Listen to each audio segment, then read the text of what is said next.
আসসালামু আলাইকুম শেখ, বাংলাদেশ থেকে বলছিলাম। ওয়ালাইকুম সালাম রহমতুল্লাহ বরকাত। জি বলেন।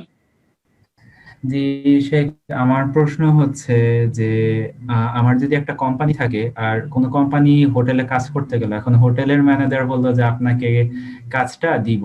তো এখন আমি যদি আমার কোম্পানি থেকে কাজটা করে যদি ওকে যদি বকশিশ দেই কোনো, তাহলে এটা কি ঘুষ হবে কিনা?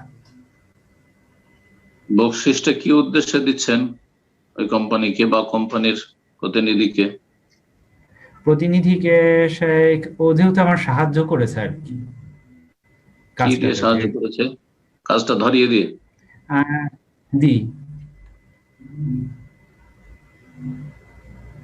কিন্তু সেও তো কোম্পানির পক্ষ থেকে কাজ করছে, ঠিক না?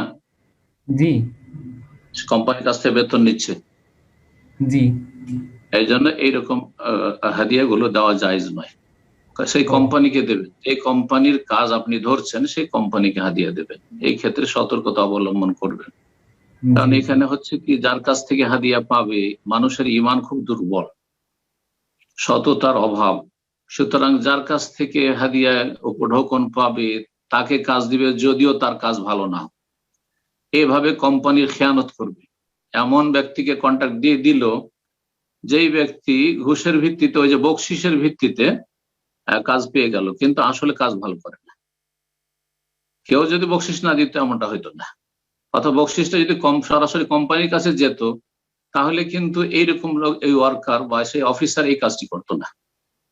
আশা করি বুঝতে পেরেছেন। সেই জন্য এই পথ থেকে বেঁচে থাকা ভালো। আজকাল তো এমন অবস্থা হয়েছে, আমি ব্যবসা বাণিজ্য সম্পর্কে যা শুনতে পাই মাঝে মাঝে, যে যে কোনো কোম্পানির যে প্রতিনিধিরা আছে, তারা যদি, তাদেরকে যদি কিছু না দেওয়া হয় তো সে দোকানে কিনবে না, বকশিস দিতে হবে, অন্য দোকান থেকে কিনে নেবে।